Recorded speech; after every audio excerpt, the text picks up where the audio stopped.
지난밤 주님께서 주신 평강과 생명의 언약, 레위와 맺었었던 생명과 평강의 언약 가운데서 그야말로 평강하신 한밤 되셨습니까? 귀한 밤이 되셨을 줄 믿습니다. 사실 오늘 우리 인생이라고 하는 것이 속이 텅 비어버린 것 같은 공허하기 짝이 없는 인생. 요즘은 사진을 찍는 것이 많이 보편화되어 있기 때문에 그렇죠. 스마트폰 기능이 워낙 좋아져서 이게 폰인지 사진기인지 카메라인지, 그런데 아무리 기기가 좋아도 그리고 정말 멋진 광경을 찍고자 할다 할지라도 실패한 경험들이 있으시죠? 어떤 경우입니까? 햇빛을 마주 대하고 찍으면 어느 광경도 담을 수가 없습니다. 햇빛 아래서는 다른 어떤 모양도 다 감춰져 버리기 때문에 그렇습니다. 그래서 이것을 가리켜서 화이트 아웃이라고 그러죠. 그야말로 빛 가운데 온전히 있게 되면 그야말로 어둠이 전혀 없는 상태 속에 어둠 가운데 잠기던 내가 그 자리에 노출되게 되면은 화이트 아웃 해서 완전히 사라져버린 것 같은 그런 경험들을 가지게 됩니다. 어쩌면 오늘 우리는 그렇게 빛 앞에 서게 될 때 나도 모르는 사이에 두려움을 느낍니다. 왜냐하면 그 어떤 것도 그 빛 앞에 내세울 수 없기 때문입니다. 그런데 오늘 본문에 우리에게 주시고 계신 메시지가 무엇입니까? 언약의 사자가 임한다고요? 여러분, 정말 그분이 오시는 것을 우리가 마음으로 준비하고 있습니까? 오늘 우리는 그분 앞에 서게 되면은 그야말로 화이트 아웃, 나라는 존재는 완전히 사라져버릴 건데 그럴 만한 각오가 지금 되어 있는 것입니까? 그런데 놀랍게도 오늘 우리에게 주시는 말씀을 보게 되면 17절에서 2장 17절에서 이어져가는 말씀을 통해서 우리에게 주고 계시는 메시지는 그것을 우리에게 있는 그대로 보여주고 있는 것을 보게 됩니다. 17절 말씀 먼저 볼까요? 너희가 말로 여호와를 괴롭게 하고도 이르기를 우리가 어떻게 여호와를 괴롭혀 드렸나이까 하는도다. 이는 너희가 말하기를 모든 악을 행하는 자는 여호와의 눈에 좋게 보이며 그에게 기쁨이 된다 하며 또 말하기를 정의의 하나님이 도대체 어디 계시냐라고 반문한다라고 하는 거예요. 바로 나 자신의 치부라고 그럴까요? 마음의 어둠이랄까요? 이런 것들이 드러나기를 두려워하는 그런 마음. 우리가 사는 시대에는 돈을 방법이 참 다양합니다. 그런데 어떤 기사를 읽다가 보니까 돈을 버는 방법 중에 이런 게 있더라고요. 예전에는 전혀 생각할 수 없던 방식인데 인터넷 시대를 살아가면서 아주 중요한 것이 뭐냐면 온라인에서 도메인이라고 하는 그 주소를 내가 구입을 해야 되죠. 여러분들 이메일 다 쓰시죠? 그러면 그 이메일에 도메인이라고 하는 것을 내 나름대로 구입한다라고 하는 방식을 통해서 이것을 사는 셈이죠. 거의 무료이긴 하지만 그렇게 그런 과정 속에서 나타난 직업이 소위 도메인 사냥꾼이라고 하는 게 있습니다. 맥스 루케이더의 하나님 저도 고치실 수 있나요? 라고 하는 책에 보면 이런 이야기를 합니다. 누군가에게 필요할 것이다 라고 하는 도메인 주소를 자기가 미리 선점을 해놓고 그리고는 그것을 필요한 사람에게 적절한 가격, 때로는 터무니없이 비싼 가격을 통해서 그 돈을 벌어들이는, 도메인을 팔고 돈을 벌어들이는. 근데 그 중에 하나가, 이런 일을 했던 사람 중에 하나가 로저스 케이든 헤드라고 하는 그런 사람이었습니다. 그런 교황 바오로 2세가, 그러니까 지금 현재 프란치스코 교황 이전에 그 교황이 돌아가시고 나자 후임 교황의 이름이 발표되기도 전에 도메인을 하나 사버렸어요. 미리. 그게 뭐였냐면 www.베네딕트 16세. 왜냐하면 그 교황이 그런 이름을 가질 거니까. 그런 도메인을 사서 등록을 했습니다. 그리고 실제로 경매 사이트인 이베이에 보게 되면은 또 다른 관련 도메인인 www.pope, 그게 교황이라고 말이죠. 그리고 베네딕트 16세.com 이렇게 해가지고 그 도메인 가격이 그 당대 상황 속에서 그 하나가 $16,000에 팔렸습니다. 엄청난 돈이죠. 그런데 가톨릭 교도에 있던 이 사람은 그 도메인을 팔려는 의도보다는 그냥 넘길 생각을 하고 그 도메인을 선점을 했는데, 단 교황청에 그 도메인을 넘기면서 원하는 조건이 하나가 있었습니다. 그 대가, 그게 뭐였냐면은 첫째는 바로 아까 말씀드렸었던 교황 바오로 2세가 썼었던 모자 하나, 그리고 두 번째는 바티칸 호텔에서의 1박을 할 수 있는 자유 숙박권. 그런데 세 번째가 굉장히 중요했습니다. 1987년 3월 셋째 주에 일어났던 일에 대한 불문하고, 이유를 불문하고 완전 사면해 줄 것. 가톨릭 교도니까요. 도대체 과연 그에게 1987년 3월 셋째 주에 무슨 일이 있었던 걸까? 무슨 일이 일어났기에 이유를 불문하고 사면을 받고 싶어 했을까? 이것은 고해성사 가지고도 해결되지 않는 자기 마음 심중에 가지고 있었던 어떤 문제가 있었더라고 하는 거죠. 사실 우리는 모두 떠올리기 싫은 그런 일들을 간직하고 있습니다. 이유를 불문하고 용서받고 싶은 그런 문제들. 그런데 문제는 1987년 3월 셋째 주에 있었던 그 일이 오늘 우리의 발목을 끈질기게 붙들고 있다고 하는 거예요. 끈질기게. 이 세상을 가톨릭 교도로 살아가면서, 그런데 자기 자신의 삶을 해결할 수 있는 방법이라고 생각해냈던 것이 도메인 사냥꾼이 되어서 그 도메인을 먼저 선점을 하고 이것을 교황청에 넘겨서 이 문제를 해결하겠다고? 오늘 적어도 개신교의 입장 속에서 보면 터무니없는 일 같아 보이는데, 어쨌든 1987년 3월 셋째 주에 그 일이 끊임없이 발목을 잡고 있었던 이 사람에게 있어서는 그게 결정적으로 중요한 그런 일들이었다고 하는 거예요. 그런데 그런 상황 속에서 바로 오늘 우리에게 주신 말씀은 분명하게 그렇게 얘기를 합니다. 우리가 언제, 우리가 어떻게. 근데 하나님께서는 말라기서 전체의 핵심 메시지인 것처럼 돌아오라고, 그러면 나도 너희에게 돌아간다고. 자, 여러분, 그렇게 되면 그 안에서 오늘 우리가 온전케 되는, 왜냐하면 우린 적어도 믿는 사람들이기 때문에.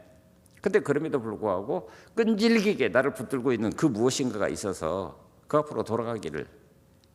그래서 사실 우리가 말라기 전체를 통해서 보게 된 6가지 논쟁이라고 하는 그것은 사실은 하나님의 초청이 분명히 그때마다 있었음에도 불구하고 그 앞에 나아가지 못하는 오늘 우리의 모습을 있는 그대로 표현한 것이 그 6가지 논쟁이라고 하는 거예요.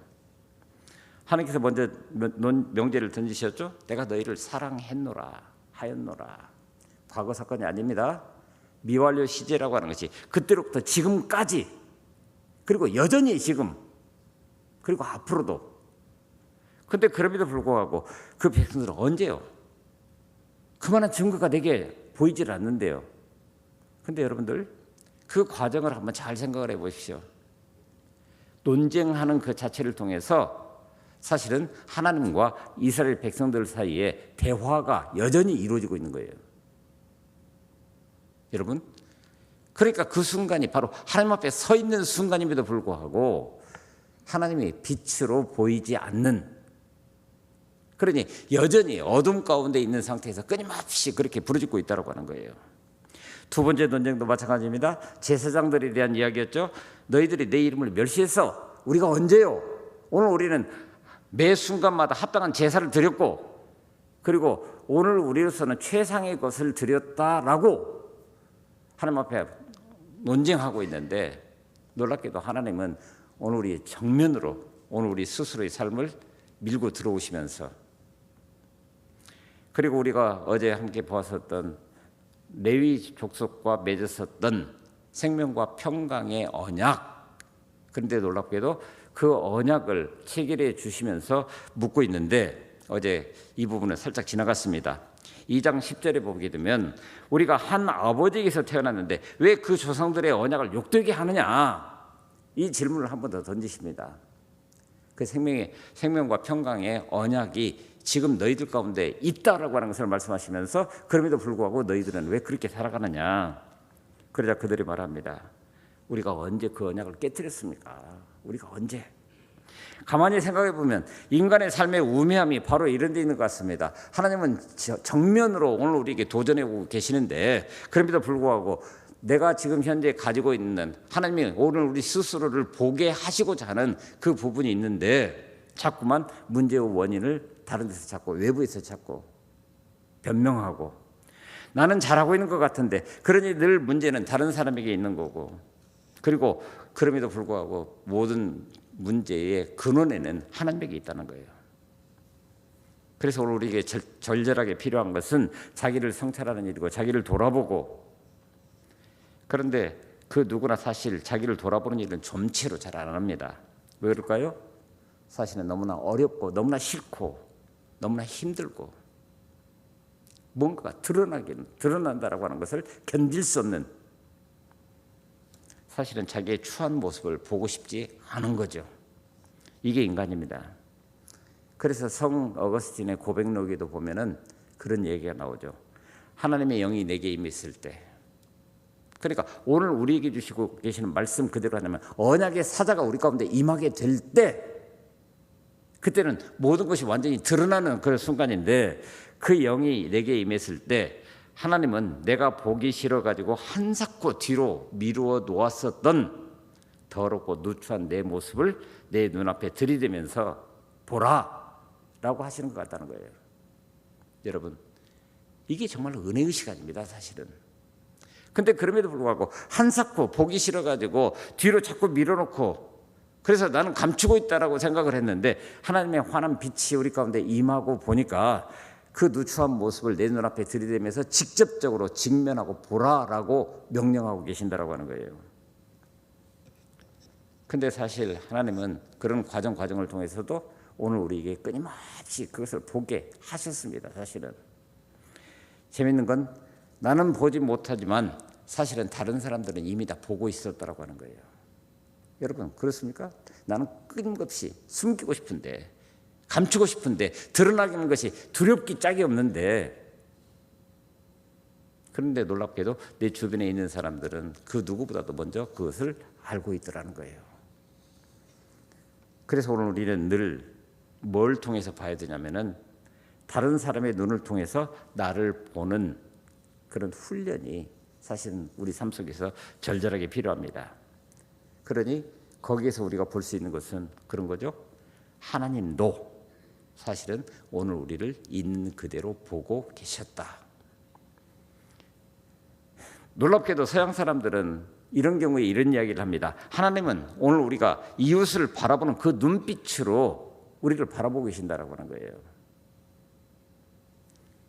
그렇게 말하고 있는데, 그렇게 이웃에 비춰진 내 모습, 다른 말로 내가 이웃을 나와 함께 살아갈 수 있도록 내 곁에 붙여주신 그 이웃들을 어떻게 대하고 있는지, 이게 하나님이 오늘 우리를 바라보는 모습과 같다, 그렇게 얘기할 수 있다라고 하는 거예요. 오늘 본문이 이야기하는 것도 그것입니다. 그래서 오늘 네 번째 논쟁 2장 17절부터 이야기가 시작이 됩니다. 언약의 사자가 임할 것이라고. 여전히 기다리시는 그 하나님, 언약의 사자가 아직 오신 건 아니니까 여전히, 그러나 계속해서 경고적인 메시지를 통해서 그가 임하시게 되면 어떻게 할 거냐. 하나님의 그 백성을 향해서 뭐라고 얘기하셨습니까? 너희가 말로 여호와를 괴롭게 하고도 이르기를 우리가 어떻게 여호와를 괴롭혀 드렸나이까 하는도다.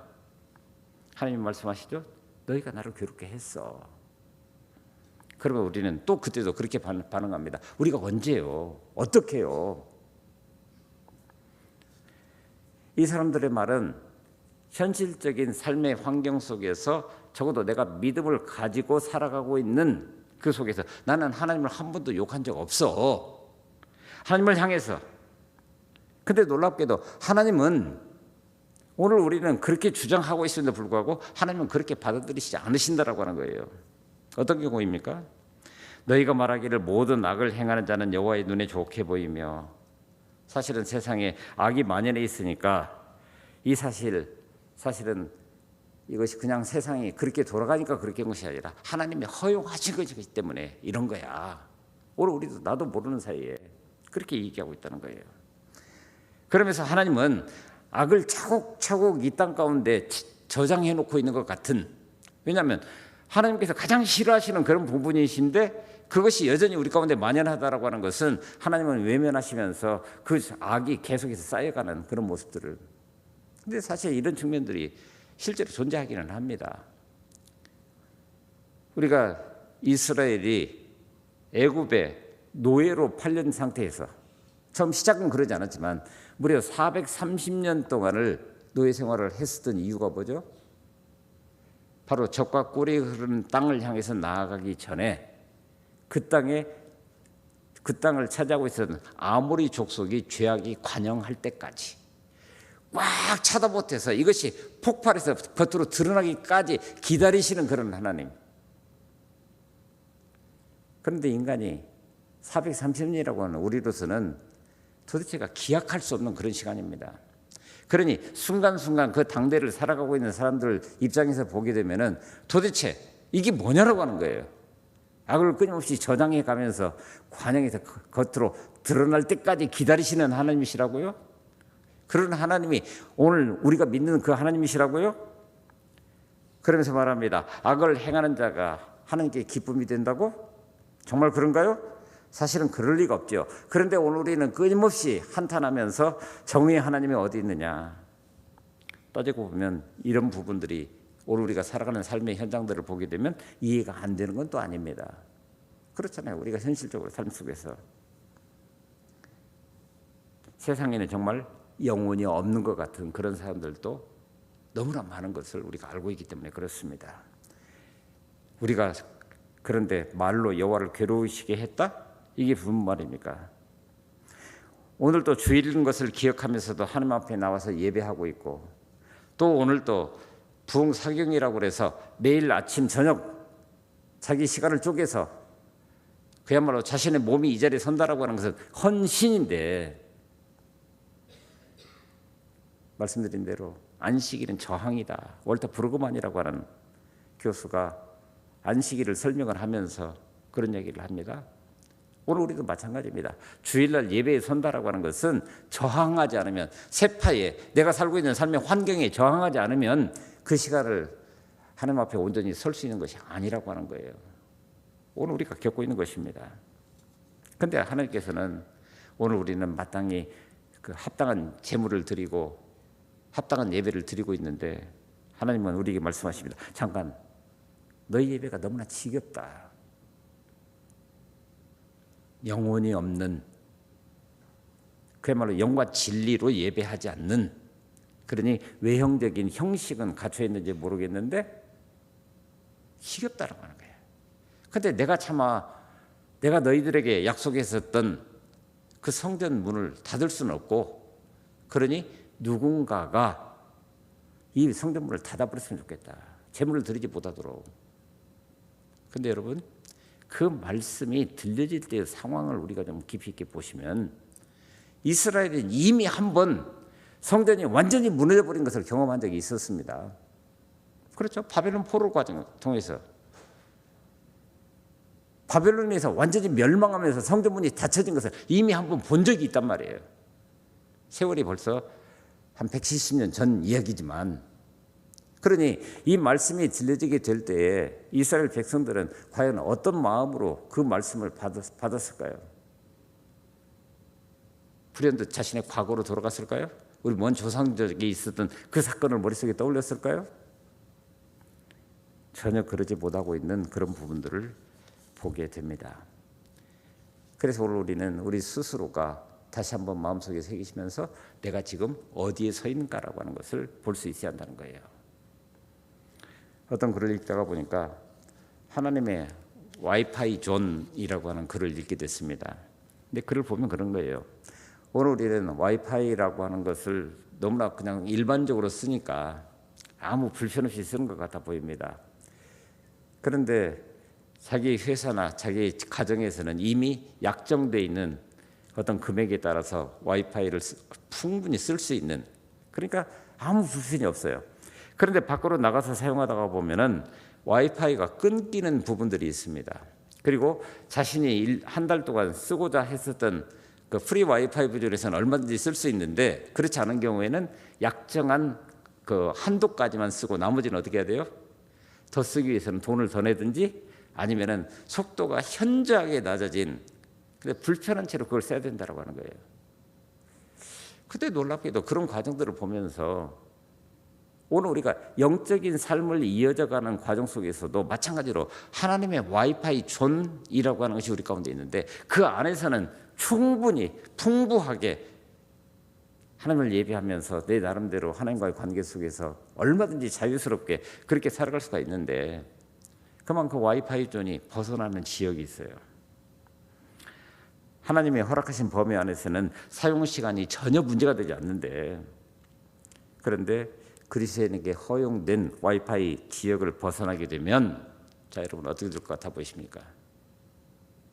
거기서는 하나님을 인식하지 못한 채로, 그런데 하나님은 여전히 거기에 계시는데 우리는 인식하지 못해서, 그러면서 자꾸 그 와이파이가 끊겨버리니까 하나님의 마음에 합당하지 못한 상태 가운데서 혹시 오늘 우리의 삶을 영위하고 있는 그런 영역들이 실제로 존재한다고 하는 거예요. 그리스도인의 와이파이 지역이 그래서 절실하게 중요한 것입니다. 하나님의 말씀이 그리스도인의 와이파이 지역을, 이것이 하나님께서 허락하신 허용 구역이다라고 하는 것을 분명히 말씀해 주시는데, 그러니 자기 위치를 매 순간 점검하고 그에 합당한 삶을 살아내는 것이 얼마나 중요한 것인지 매일 매 순간마다.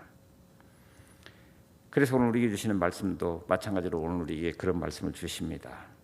신실한 하나님께서는 오늘도 여전히 내가 너희를 사랑한다, 과거에 사랑한 것처럼 지금도 여전히 사랑한다, 그리고 내일도 마찬가지로 사랑한다, 분명히 말씀하고 계시는데, 우리 인간은, 그 사랑의 대상인 우리 인간은 맨날 딴소리만 하고 있다고 하는 거예요.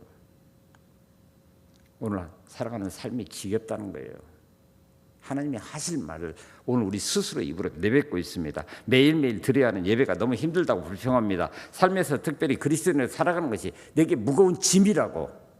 사실은 그게 하나님이 오늘 우리에게 주신 경고, 오늘 우리를 바라보시면서 오늘 우리를 마음 아파하시고 무거운 짐으로 느끼시면서 이들이 온전한 지역 속에 다시 들어올 수 있도록 그렇게 요청하고 계시는데, 오늘 우리 역시 믿는다고 하면서도 그런 삶을 살아갈 수밖에 없는 것은, 내가 적어도 믿는다고 하면서도 사실은 하나님을 잃어버리고 살아가는, 1983년에 템플턴 상이라고 하는, 그러니까 노벨상 부분에 바로 기독교 또는 종교적인 그런 상이 없는 것을 안타깝게 여겼던 템플턴 경에 의해서 만들어진 그 상을, 그때는 반체제 소설가였었던, 소련의 반체제 소설가였었던 솔제니치라는 사람이 받았습니다. 그런데 그가 수상 연설을 통해서 이런 이야기를 합니다. 반세기 이상 전에, 제가 아직 어렸을 때, 그때가 뭐였냐면은 1917년 말씀 잠깐 드렸던 것처럼 붉은 군대가 모스크바의 붉은 광장을 향해서 쳐들어와서 러시아의 짜르 체제가 무너지던 그때를 말합니다. 제가 아직 어렸을 때 러시아에 닥친 대재앙들의 원인에 대해서 어른들이 혀를 차면서 이런 이야기를 하셨던 기억이 있습니다. 사람들이 하나님을 잃어버렸던 거야. 그래서 이 사단이 난 거야. 사람들이 하나님을 잃어버렸기 때문에. 여러분, 러시아는 러시아 정교회를 통해서 사실은 기독교 국가였습니다. 그런데 그런 나라에서 공산주의가 그 땅 전체를 붉게 물들어 버릴 수밖에 없었던 그런 상황, 사실은 그것이 사람들이 하나님을 잃어버리고 살아가고 있었기 때문에 이런 사단이 난 거야. 그런데 우리가 잘 아시는 것처럼 그가 서방으로 망명 아닌 망명을 하게 됩니다. 그러면서 유럽과 미국을 쭉 돌아다니면서 강연도 하고 수많은 집필 활동을 하면서 살아가는 과정 속에 또 이렇게 얘기를 합니다. 우리가 지금 살아가고 있는 이 시대를, 그 주요 특징을 제가 한마디로 규정한다면 이보다도 더 정확하면서도 간결하게 표현할 수 있을 것 같지 않아 보입니다. 하면서 그가 이렇게 얘기를 합니다. 오늘 우리는 여전히 하나님을 잃어버리고 살아가고 있는 겁니다. 그러니까 지금 우리 상황이 그렇다는 거예요. 사실 악을 행하고도 처벌을 받기는커녕 오히려 부귀영화 권세를 누리면서 사는 사람들이 있다는 그 자체가, 그래서 오늘 우리가 보기에도 하나님의 정의가 도대체 어디 있느냐라고 울부짖고 있는 그런 상황 속에서 사실은 그렇게 울부짖고 있는 사람 그 마음 중심에 나는 믿는다고 하는데 그 하나님이 계시냐? 그러니 뭐예요? 하나님이 무능하십니까? 아니면 하나님의 관심이 없으십니까? 우리가 살아가는 삶의 방식에 대해서 그 사람들은 하나님을 염두에 두지 않고 살아가고 있기 때문에 하나님은 여전히 거기 계심으로 거기 계시는데 오늘 우리가 그 하나님을 찾지 못하고 있는. 그래서 유대 철학자인 마틴 부보라고 하는 사람은, 그 교수는 바로 이것을 신의 일식이라 그렇게 표현했습니다. 여러분, 일식이 뭐죠? 해가 있습니다. 사람이 여기 있습니다. 그 해를 바라보고 있으니까 밝게 빛이 나고 있습니다. 그런데 어떤 계기를 통해서 가운데 달이 쑥 들어가니까 해가 바깥 테두리만 나오고, 그래서 해가 일시적으로 사라지는 것 같은 현상들.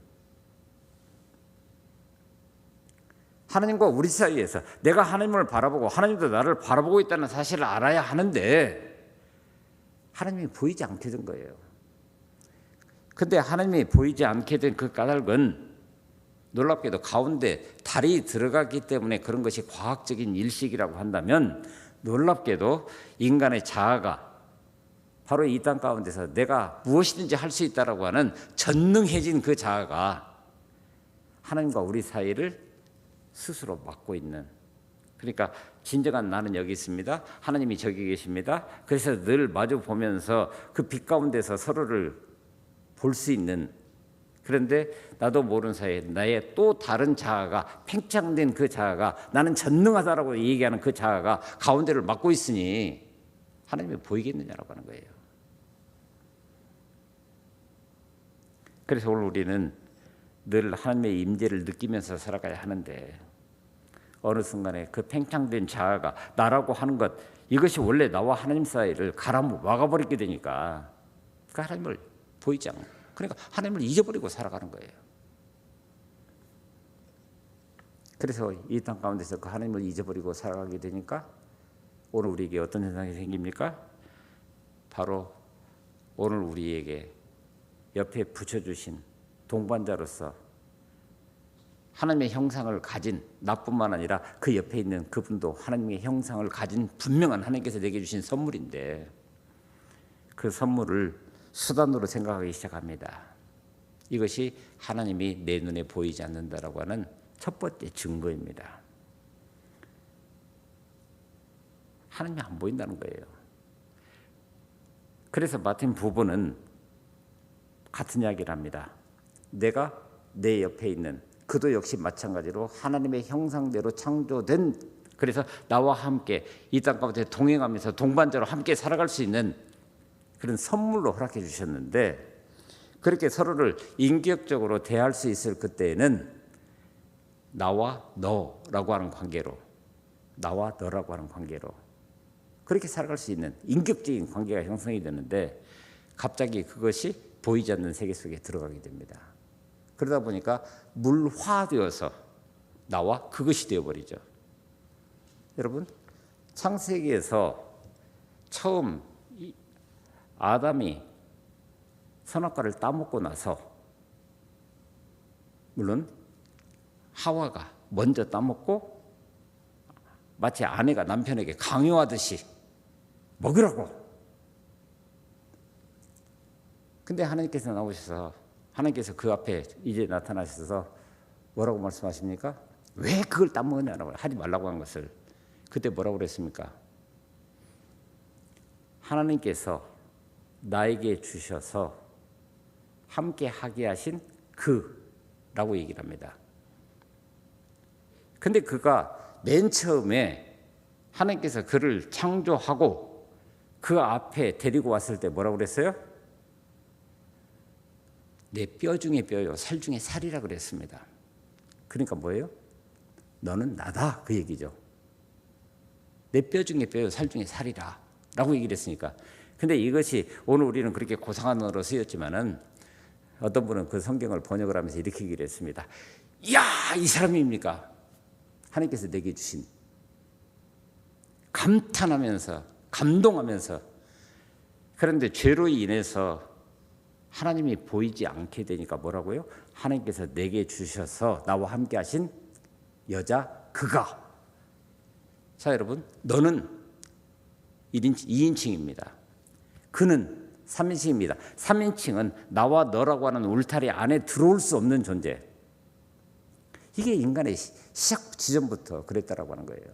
근데 이것이 발전하게 되니까 오늘 본문에서도 얘기하는 것처럼 하나님께서 질책하고 계시는 수많은 사람들의 관계가 바로 5절에서 있는 그대로 드러나고 있는 거예요. 우리 5절 말씀 한번 같이 볼까요? 내가 심판하러 너에게 임할 것이라. 점치는 자에게와 간음하는 자에게와 거짓 맹세하는 자에게와 품꾼의 싹깃에 대해서 억울하게 하며 과부와 고아를 압제하며 나그네를 억울하게 하며 나를 경외하지 아니하는 자들에게 속히 증언하리라. 만군의 여호와가. 그러니까 이 말씀은 하나님께서 증언하기 전에 너희 속에 있는 그 모습을 먼저 보라는 거예요. 근데 우리 현실은 그 속에서 환한 빛을 비춰주심으로 말미암아 명백히 모든 것이 드러나게 될 때 이게 보여져야 되는데 여전히 그 빛이 아니라 어둠 가운데 거하고 있기 때문에 보지 못하고 있는 그런 모습들을 우리가 보고 있다고 하는 겁니다. 그러니 사실 이런 세상 풍조 가운데서 적어도 우리가 믿음을 가지고 있다고 하는 그것은 사실은 하나님께서 우리에게 볼 수 있도록 보여주시는 그것을 볼 수 있는 눈이 있어야 되는 건데 이게 믿음인데, 그런데 오늘 우리는 여전히 믿음을 가지고 있다고 하면서도 마치 둘을 사이에 놓고 이것이냐 저것이냐를 선택하는 것처럼 그렇게 살아가고 있는 것이 오늘 우리의 현실 아니냐. 그래서 오늘 우리는 하나님에 대한 기대를 접게 될 때 사람들은 정의를 추구하기보다는 세상에 적당히 발맞추어서 살아가기 시작합니다. 현실에 적응하며 살게 된다는 그런 얘기입니다. 그런데 사실 이런 태도를 수많은 문학가들이 자신의 소설이나 여러 가지 글들을 통해서 표현하고 있는데, 특별히 러시아의 도스토옙스키라고 하는 유명한 소설가가 있죠. 유명한 사람이잖아요. 예를 들면 죄와 벌, 카라모조프가의 형제들, 이런 책들을 써서. 그런데 그 배경 속에 보게 되면 바로 하나님의 그런 마음들을 있는 그대로 표현하고 있는 것을 보게 됩니다. 예를 들면 죄와 벌이라고 하는 그 소설에 보면은 이런 이야기를 합니다. 신이 없다면 모든 것이 허용된다. 신이 없다면, 하나님이 없다고 한다면 이 세상에서 인간이 자기가 하고 싶은 모든 것들이 이미 전능해져 버린 자아가 되어서 나는 뭐든지 할 수 있다라고 하는 자아가 뭘 해도 된다라고 하는 거예요. 그 내용이 무엇입니까? 마스콜리니코프라고 하는 젊은이가 어떤 노파의 집에서 하숙을 하고 있는데, 그런데 이웃에 자기 스스로는 늘 그런 생각을 합니다. 세상에는 유용한 사람이 있고 쓸모가 없는 그런 사람들이 있다. 그런데 놀랍게도 예를 들어서 전당포 노파는 언제나 사람들을 착취하는 것 같은, 전당포를 찾아가는 이유가 뭡니까? 지금 내가 필요한 것이 있어서 내가 가지고 있는 것을 맡겨놨는데 그 주고받는 과정 속에서 전당포도 이익을 얻어야 되니까 우리가 인간이 생각하는 그 이상의 것을 요구를 한단 말이에요. 그러니까 이 마스콜리니코프라고 하는 사람이 생각하기에는 저 사람은 남의 것을 착취하는 나쁜 사람이기 때문에 없어지는 것도 세상의 정의에 부합하는 거야. 근데 세상의 정의입니까? 사실은 내가 생각하는 정의인 거죠. 그래서 실제로 도끼를 가지고 와서 이 사람을 죽여버립니다. 전당포 노파를. 그러면서 이 사람이 죽는 이유는 그 자신의 죄 때문이야 라고 얘기를 합니다. 그런데 이 라스콜리니코프를 사로잡고 있었던 기본적인 생각이 뭐냐면, 놀랍게도 신이 없기에, 자기 스스로가 생각하기에도 신이 없기에 모든 것이 허용된다는 거예요. 신이 없는 자리에서 그는 스스로가 숭배의 대상으로 삼고 있는 게 바로 니체가 얘기했던 초인과 같은 그런 거. 모든 것을 세상을 이렇게 주관할 수 있는 그런 초인. 그러니까 그 초인은 인간이 가지고 있는 윤리와 도덕에 전혀 구애받지 않는다라고 하는 거예요. 그래서 그 당대의 상황 속에서 나폴레옹 같은 그런 프랑스의 황제가 일종의 초인이라는 거예요. 그러니 그런 영웅적인 사람들이 바람직한 역사로 세상을 바꿔가기 위해서 때로는 폭력을 저지르고 때로는 전쟁을 하고 어떤 방식을 하든 상관없이 이 모든 것이 허용된다는 거예요. 왜? 신이 없으니까. 신이 없으니까. 여러분, 이게 오늘 우리 인간의 현실입니다. 그러니 하나님이 악인을 좋아하시는 것 같아. 하나님의 정의가 어디 있어? 이것은 이런 삶으로, 그러니 당연히 타자에 대한 부정이라고 표현할까요? 그런데 하나님께서는 이것을 엄격하게 뭐라고 하냐면은 17절에서 너희가 나를 괴롭게 했다, 이런 얘기를 하고 있는 거예요. 그런데 오늘 우리 현실 속에도 보면 이런 일들이 너무나도 비일비재하게 일어나고 있는 것이 현실입니다. 목회자는 아닌 것 같아 보이십니까?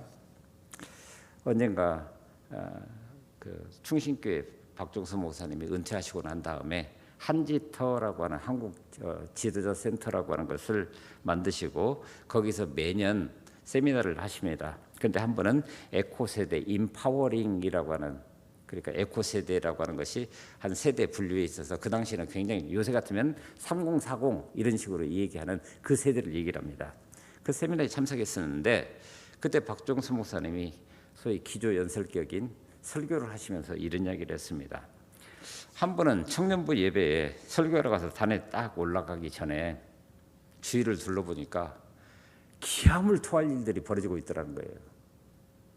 어쨌든 담임 목사가 오늘 설교한다 그러니까 그랬는지 청년부들이 전부 다 나와 있는데 기가 막힌 게 그 모습이 찢어진 청바지 사이로 무릎과 허벅지가 다 보이고 모자를 벗지 않는 것은 기본이고 또 거꾸로 쓰고 있는 놈, 심지어는 선글라스를 끼고 예배에 참여하면서 도대체 뭘 보지 않으려고 저러는 것인지 알 수 없다는 거예요. 더군다나 머리 색깔들은 보니까 온갖 무지개색이 찬란하게 빛나고 있고 그야말로 꼴불견이었고 도대체 이게 예수 믿는 거 맞아? 라고 얘기할 수밖에 없는 그런 상황. 그러니 어떻게 해요? 자기도 모르는 사이에 하나님께 하소연을 하는데 놀랍게도 하나님께서 이런 말씀을 하시더라는 겁니다. 박 목사야, 쟤네들 찢어진 청바지 입고 교회에 오는 게 좋겠냐? 지금 이 시간에 대학로 가서 이리저리 헤매고 다니는 게 좋겠냐? 그런데 말씀 전화를 봐서 왜 그렇게 화난 얼굴로 하고 있는 거냐? 하나만 더 묻자. 쟤네들 모자 거꾸로 쓰고 선글라스 끼고 거들먹거리며 홍대에 가는 게 낫냐? 교회에 오는 게 낫냐? 쟤네들 빨강머리, 파랑머리, 노랑머리 물들이고 압구정동으로 가서 로데오 거리를 헤매는 그게 좋냐? 지금 현재 교회에 와 있는 게 더 좋냐? 그러면서 결정적으로 이런 얘기를 하더랍니다. 하얀 머리 검정색으로 염색하는 것은 괜찮고 검은 머리 무지개 색깔로 염색하는 것은 잘못이냐? 죄냐? 아무 소리를 할 수 없더라는 거예요. 그래서 마침내 항복하고 강단에 올라가서 이렇게 말씀을 전하기 시작을 했습니다. 주목! 교회에 온 것을 환영한다. 청바지 입고 마음대로 갈기갈기 찢어 좋다. 모자 거꾸로 쓰든 뒤집어 쓰든 마음대로 해라. 머리 염색하고 싶으면 마음대로 다 해도 좋다. 단 이 자리에만 있으면 된다. 그랬더니 청년 담당 목사도 아니고 담임 목사님이 설교하러 오신다고 잔뜩 긴장하고 있던 이 아이들이 막 입에 물고 휘파람을 불기시더니 한쪽에서는 오빠 그러더라는 거예요. 예배 시간에. 여러분, 오늘 우리의 눈으로 보게 되면 그 젊은 세대가 교회에서 문제를 만들 수 있습니다. 예배 시간이나 공과공부 시간 내에 떠들 수도 있습니다. 특별히 우리 아이들. 그런데 이것은 양육을 포기하라는 얘기가 아니에요. 그 행동이 내 눈에 거슬린다고 그것으로 그 아이가 선하다 악하다 제대로 된 예수 믿는 애다 아니다라고 판단해서는 안 된다라고 하는 거예요. 그저 하나님이 받아주실 그 모습 그대로 볼 수 있고 하나님의 이들을 앞으로 어떻게 이끄실지 기대하는 마음으로 바라보면서 그 세상을 아름답게 살아갈 수 있도록 하나님의 말씀으로 양육하면 되는 거예요. 오늘 우리 현실이 그렇다라고 하는 겁니다. 그래서 주님은 오늘 우리에게 끊임없이 말씀하십니다. 그런즉 내게로 돌아오라. 그리하면 나도 너희에게 돌아가리라. 돌아오라. 그리하면 내게 돌아가리라. 이것이 오늘 우리에게 크나큰 소망입니다. 그런데 그 다음에 이어지는 말씀을 보게 되면 오늘 우리가 좀 더 심각한 그런 부분들을 볼 수가 있습니다. 하나님은 분명히 우리에게 언약의 사자를 보내신다라고 말씀하고 계십니다. 과연 이 땅에 말씀이 육신이 되어서 나타나게 됐을 때 그 메신저가 6개월 먼저 왔습니다. 먼저 와서 예수님이 이 땅에 오실 것이라고. 누구죠? 세례 요한입니다. 6개월 먼저 오셔서 그에게서는 불같은 회개의 메시지가 나왔습니다. 하나님의 나라가 가까이 오고 있다고 회개하라고. 여러분, 첫 번째 메시지가 그것입니다. 하나님은 신실하셔서 여전히 기다리신다라고 하는 징표입니다. 그러니 하나님이 직접 나타나실 때 누가 그 앞에 설 수 있겠습니까? 그분은 완전히 공의를 가지고 나타날 것인데 어느 분이, 그런데 놀랍게도 오늘 본문 말씀 보시면 바로 그분이 나타나시게 될 때 오늘 우리를 뭐처럼요? 모든 것을 태우는 불처럼, 때로는 모든 것을 깨끗하게 정결케 하는 잿물처럼. 요새야 워낙 좋은 비누들이 많이 나와 있으니까 이게 참 그렇지만은 아마 50대, 60대 또는 70대를 사시던 분들은 어렸을 때 어떤 비누를 썼는지 아시죠? 빨래를 하기 위해서 무언가를 태워서 잿물로 그것을 걸러서 그것을 있는 그대로 우리 가운데 보여주고 있습니다. 그러니 하나님은, 사람은 하나님께 온전히 드려질 수 있도록 불의 연단을 겪어야 됩니다. 먼저 믿은 오늘 우리를 깨끗하게 하셔서 하나님 앞에 드리는 예배가 합당한 것이 될 수 있도록 바로 언약의 사자가 올 때는 오늘 우리도 그렇게 하신다라고 하는 거예요. 그것은 어떤 의미에서 보면 고난입니다. 순교일 수 있습니다. 하나님을 믿다가 박해를 받아 죽는 것이 맞는 순교가 아니라 사실 순교할 수 없는 이런 세대 속에서 예수를 제대로 믿는다라고 하는 게 사실은 순교적 삶을 살아내는 거죠. 오늘 우리 스스로가 이 세상에서 신실하게 하나님을 믿는 믿음 그 자체를 유지하는 것 자체가 오늘 우리에게는 어쩌면 고난이요 순교입니다. 좀 과격하게 말하면 오늘 우리의 믿음이 어디 있습니까? 그것을 지금 어디서 찾을 수 있습니까? 오늘 우리 현실이 그런데, 그럼에도 불구하고 6절에 보면 하나님이 오늘 우리에게 절대적인 소망의 메시지를 보여주십니다. 그러므로 야곱의 자손들아 너희가 소멸되지 아니하느니라. 왜요? 이미 생명과 평강의 언약을 하나님 쪽에서 일방적으로 우리에게 주셨거든요. 오늘 우리는 그 언약을 깨트리면서 살아가는 게 일수이지만, 그러나 하나님은 신실하셔서 여전히 오늘 우리를 향해서 그 언약을 마음속에 간직한 채로 그 언약이 이루어질 수 있기를 기다리고 있는 것이니까요. 그런데 그럼에도 불구하고 정말 변함이 없구나. 나는 변함이 없는데 여전히 여기 있는데 정말 변함이 없구나. 야곱의 자손들아, 니네 조상 야곱이 그야말로 사기꾼이고 남을 속여서 내 몫을 취하는 그런 사람들이었는데 니들이 여전히 그렇구나. 그러면서 말씀하십니다. 그런즉 내게로 돌아오라. 그러면 나도 너에게 돌아가리라. 아니, 그랬으면 돌아가면 될 일을 그때 꼭 한마디를 더 덧붙입니다. 우리가 어떻게 돌아가야 하겠습니까? 그런데 놀랍게도 하나님은 그것에 대한 답을 주시지 않습니다. 그리고는 바로 이어지는 말씀에서 오늘 우리에게 그렇게 얘기를 합니다. 좀 생뚱맞는 이야기를 합니다. 오늘 우리가 같이 읽지는 않았지만 사실 그 본문은 제가 이렇게 가로로 넣어서 드렸는데 그 가로 부분이 우리가 정말 말라기를 보면서 가장 중요한 메시지라고 얘기하는 11조 문제입니다. 근데 놀랍게도 11조 문제가 핵심이 아니에요. 말라기 핵심, 돌아오라. 그런데 우리가 어떻게 돌아갑니까? 근데 놀랍게도 하나님은 돌아가는 방식에 대해서 아무 말씀도 하시지 않고 한 가지 질문을 던집니다. 사람이 어찌 하나님의 것을 도둑질 하겠느냐. 그러나 너희는 나의 것을 도둑질하고도 말하기를 우리가 어떻게 주의 것을 도둑질 하였나이까 하는도다. 이는 곧 11조와 헌물이다. 그러니까 돌아가는 방식을 이야기하시기 위해서 한 가지 질문을 더 드리면서 그것에 대해서 너희들이 지금 어떤 태도를 취하고 있느냐, 이것을 이야기를 하시면서 돌아오는 방법을 사실은 말씀하고 계시는 겁니다. 물론 11조 얘기가 나왔으니까 이것이 왜 문제가 되고 있는지 한번 생각해 보시면서 오늘 우리 스스로를 하나님 앞에 드릴 수 있으면 좋겠습니다. 자, 여러분, 11조가 뭡니까? 11조가 그냥 내 수입의 10분의 1을 드리면 되는 겁니까? 자, 그러면 얼토당치 않지만 이런 질문을 한번 드려보겠습니다. 여러분들의 수입에 이렇게 표현할까요? 네트라고 하는 게 있죠. 완전히 수입이라고 표현되는 거. 그리고 우리 본고비에 보면 그거 말고도 수당이라고 하는 게 붙죠. 11조는 네트로 순수입이라고 표현되는 그것만을 들이십니까?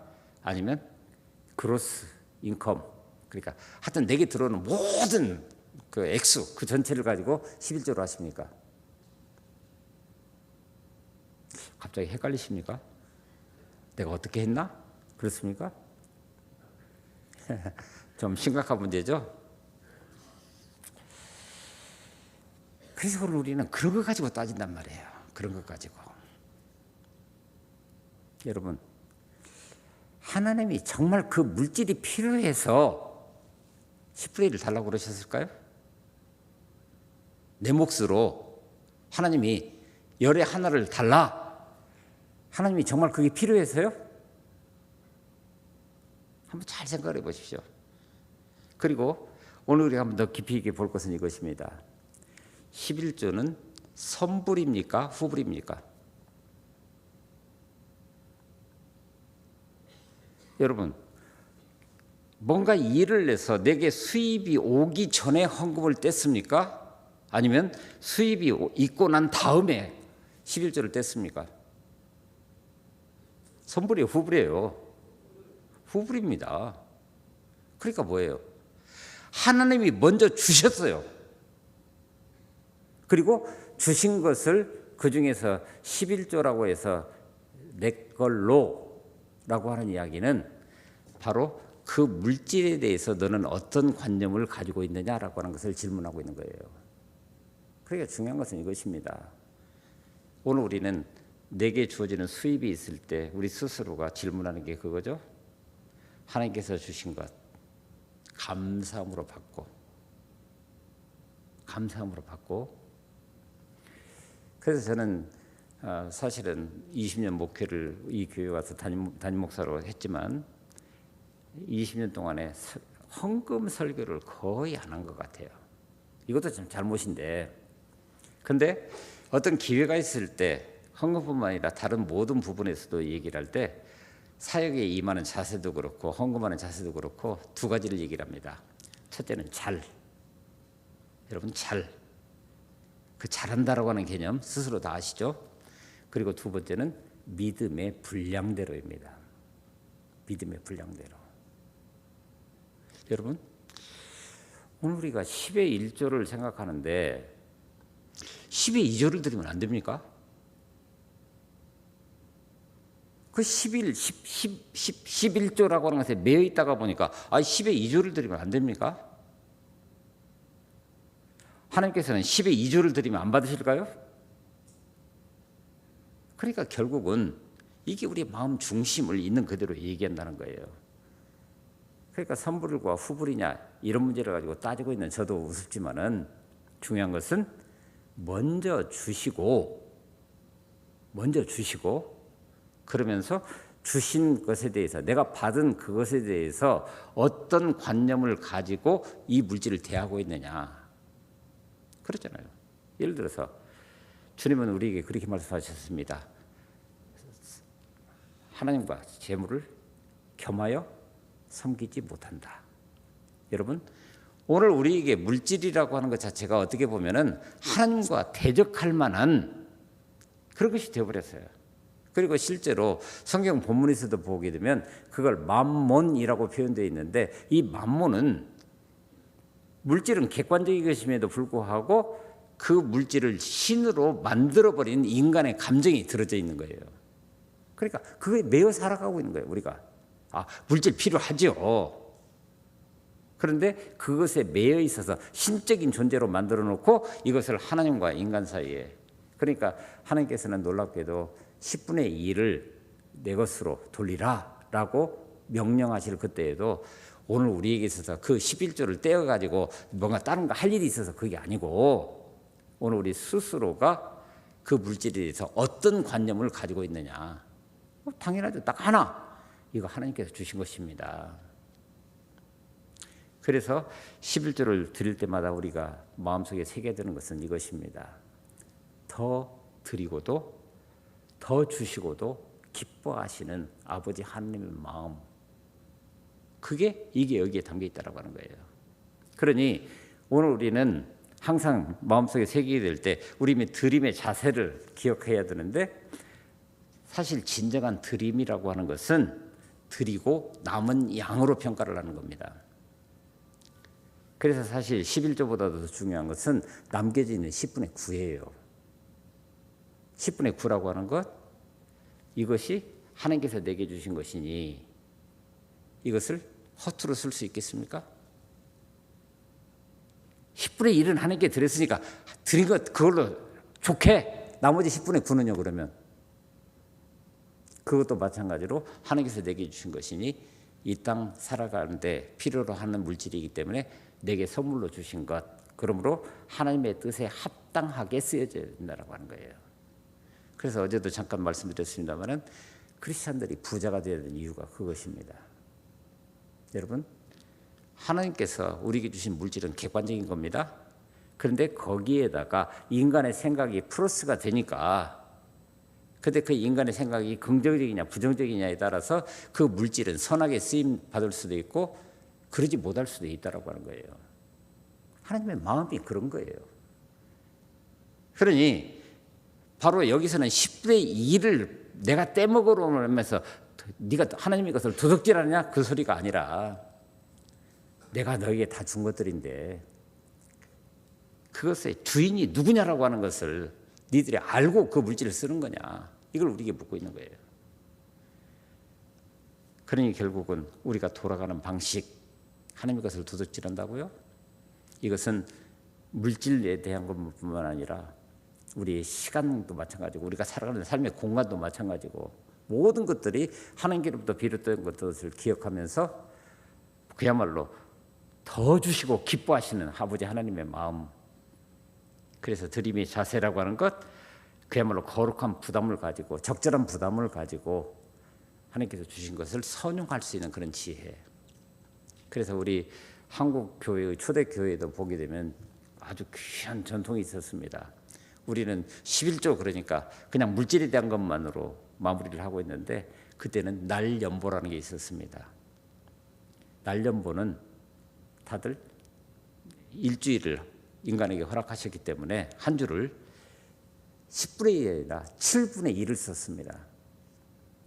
그래서 그 당대의 어떤 기록들을 보게 되면은 하루를 따로 특별히 구분해서 그날은 예배 드리는 날이고, 예배와 동시에 교회 안팎을 살펴보면서 부서진 부분들은 수리하고 자신이 가지고 있는 기능을 가지고 무엇인가를 하고, 그리고 그래도 날이라고 하는 그 날연보라고 하는 하루가 안 차게 되면은 누군가가 세상을 향해서 그 선한 일을 행하기 위해서 자기 자신을 온통 드렸던 그런 기록들이 남아있는 것을 보게 됩니다.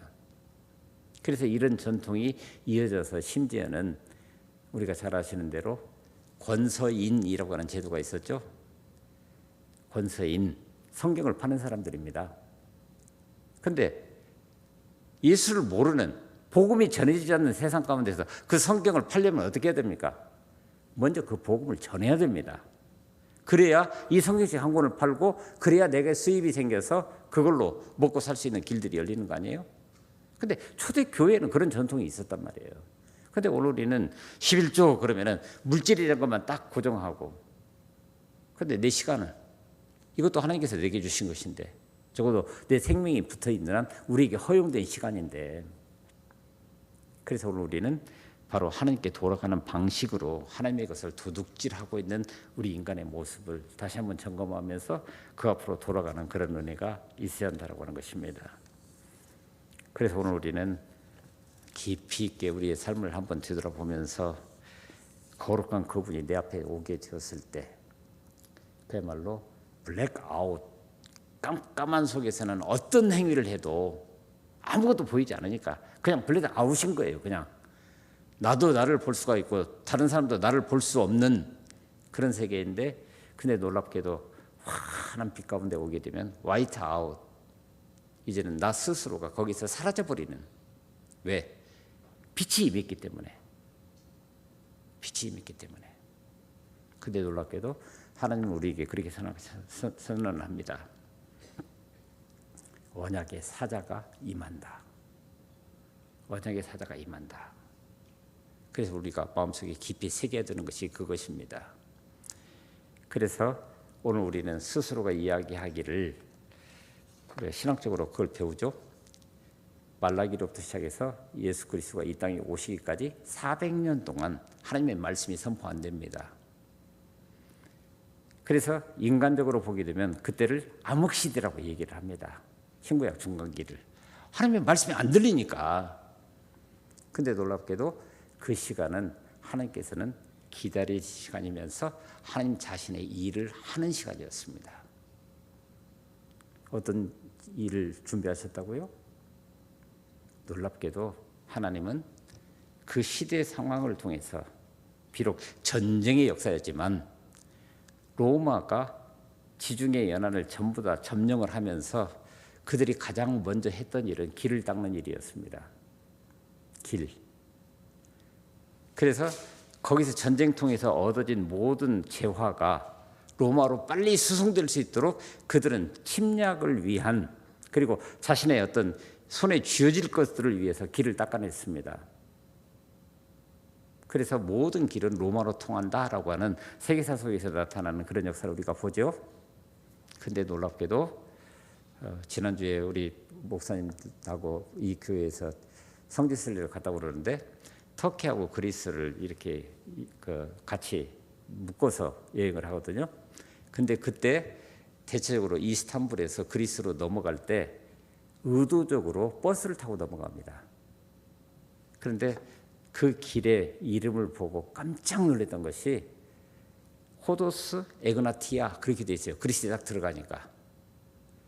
그 길이 놀랍게도 사도 바울이 복음을 전할 때 육로로 갔던 그 길이에요. 네아폴리로 들어갈 때 그 길.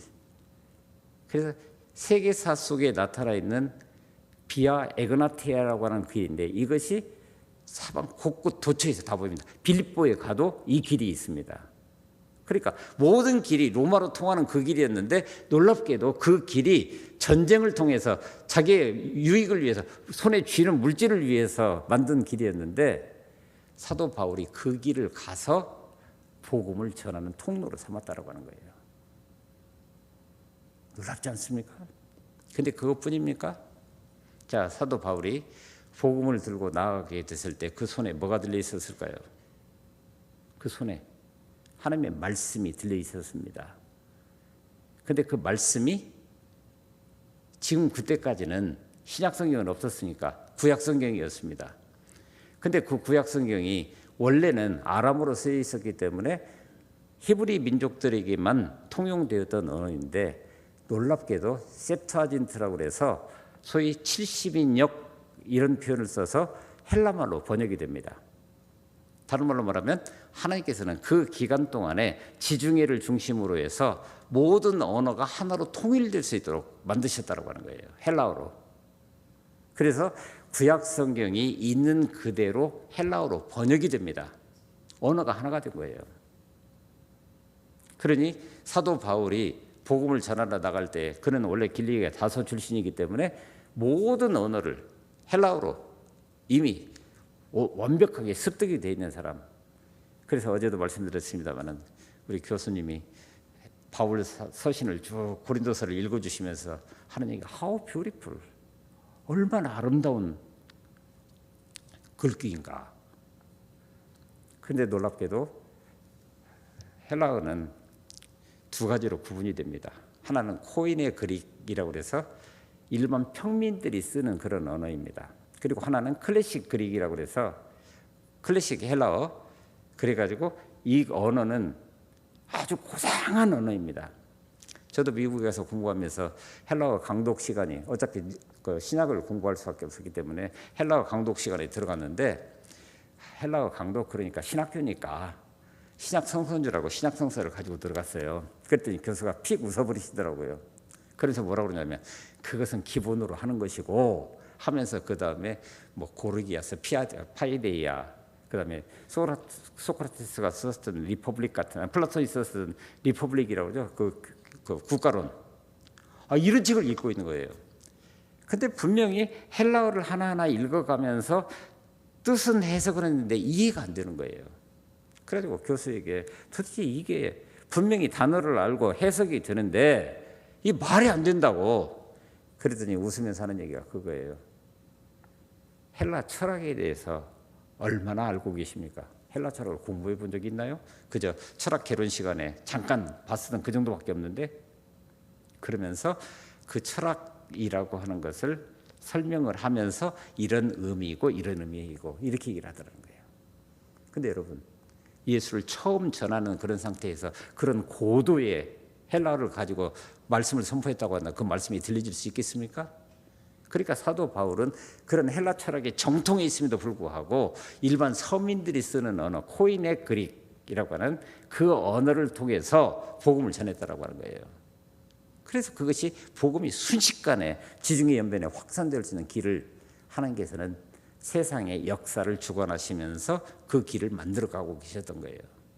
그리고 결정적으로 오늘 우리에게 주신 말씀 그대로 언약의 사자가 임하고 그 뒤를 이어서 예수 그리스도가 이 땅에 올 수 있기를 준비하는 과정, 그야말로 사람들 마음속에 갈망을 일으켜가는 그런 과정이 400년 동안 하나님의 말씀이 선포되지 않는 과정 속에서 준비되셨다고 하는 거예요.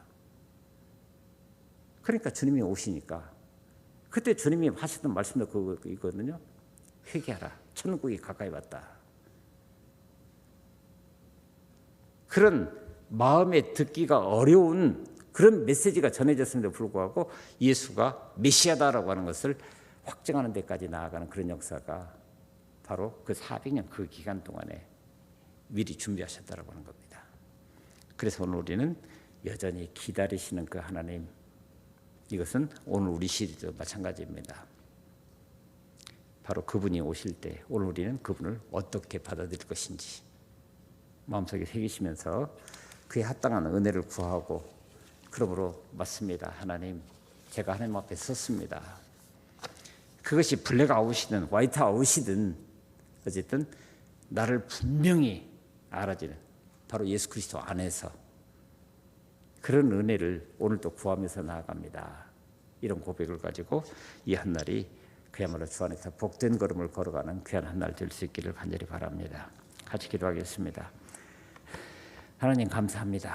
오늘도 저희들 이 자리에 세워주시고 오늘에게 주신 말씀을 통해서 이제는 본격적으로 하나님께서 일하시기 시작하는, 그러나 그 전에 여전히 기다리시는 하나님이시라고 하는 것, 그러니 그 하나님을 깨달아 아는 귀한 은혜를 더해 주셔서 이제 언약의 사자가 임하고 그리고 그 뒤에 말씀이 육신이 되어서 이 땅에 오신 우리 주님이 오시게 될 때 오늘 우리의 속 사람의 생각들부터 우리의 외모가 그리고 우리가 살아가는 삶의 방식이 어떻게 변화되어야 될지를 꿈꾸면서 기대하는 가운데 오늘을 살아낼 수 있는 은혜 주신 것을 참 감사를 드립니다. 이 날이 그날이 되게 하여 주옵소서. 기다림의 시간이 되고 기다림 끝에 주님이 오셨을 때에 바로 제가 여기 있습니다. 제가 여기 있습니다. 나를 통해서 하나님 하실 일을 행하여 주옵소서. 간구하면서 나가는 귀한 한날 될 수 있도록 인도하여 주옵소서. 감사합니다. 우리 구주 예수 그리스도의 이름으로 축복하며 기도합니다. 아멘.